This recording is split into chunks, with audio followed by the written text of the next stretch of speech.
guys, welcome to another beer blog. Me talking about beer, and it's brew day today, which is absolutely one of my favorite days. Gonna brew some beer today. I'm brewing an IPA. It's called Jonty's Sexy IPA.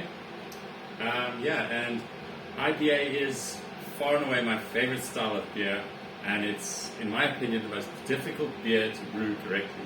Straight up American IPA.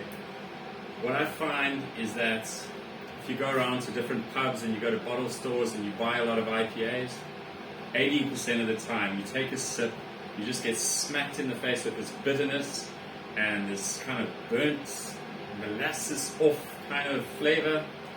Absolutely disgusting. Some of the IPAs that you taste around, can't even drink them. You'll see they're like a dark color, like almost like an amber color, and they're just undrinkable. And I think the reason for that is because people have this misconception that an IPA is just 60 to 80 IBUs, just a bitter beer. That's all they think. It's a very bitter beer. And in my opinion, it's completely wrong. If you've been to America, especially on the West Coast, and you've drunk IPAs at all the brew pubs out there, you know that an IPA is a really fresh, really light, really beautiful beer. So yeah, that's my quest when I brew an IPA. I want something which is not overly bitter, but full of hops, and yeah, absolute banger. Let me take you through what I think people get wrong about brewing an IPA. So first of all, when we look at the hops, right, we're going to brew about 20 liters of beer today. And you can see here I've got 200 grams of hops, right? So that seems like a lot of hops. It's very expensive. Hops can range anywhere from 50 rand a bag to 100 rand a bag. And 4 bags of hops is a lot. Now the tricky thing about IPA is where you put the hops. So most people will just buy 1 bag or 1.5 bags and they'll put it in the boil. 60 minutes, 30 minutes. For my Jonty's Sexy IPA, I'm putting 40 grams of Challenger in at 60 minutes of the boil, and I'm leaving it for the entire boil. Not doing anything. Come to the whirlpool, which is when I turn off the heat, start to cool down the beer, I'm putting in 90 grams of UK Goldings. And that's, in my opinion, is the secret. If you want to get more of the flavor and aroma, you can't boil the hops, because boiling the hops just makes it too bitter.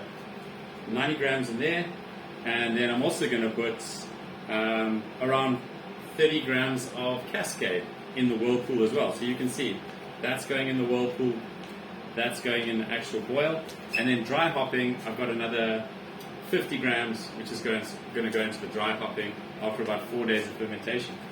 And other interesting things I got here, big ass cup of dextrose. That's going to make my beer nice and thin. It's going to clear out the body, make it not a malty beer. It's going to make it more of a crisp, clean beer. And then I got a little bit of brew bright, which I'm going to put in at 10 minutes before the end of the brew. And that's going to also give my beer a bit of clarity. So when you look through the glass, you can see quite a clear beer. And yeah, like I say, I think it's one of the most difficult beers because most people don't want to spend money putting hops into the beer in the whirlpool and dry hopping because they think it actually does nothing. You don't get a lot out. You have to put a lot in to the whirlpool or dry hopping to get a little bit of reward out. But we'll see in about 3 weeks what the result is. And that's it from me. Time to have a beer, carry on with the brew day. Cheers. Oh, you may ask why I drink this particular line lager. Kind of similar to the reasons I like a good IPA. It's got a light body, it's clean, it's crisp. Ah, delicious, 4%.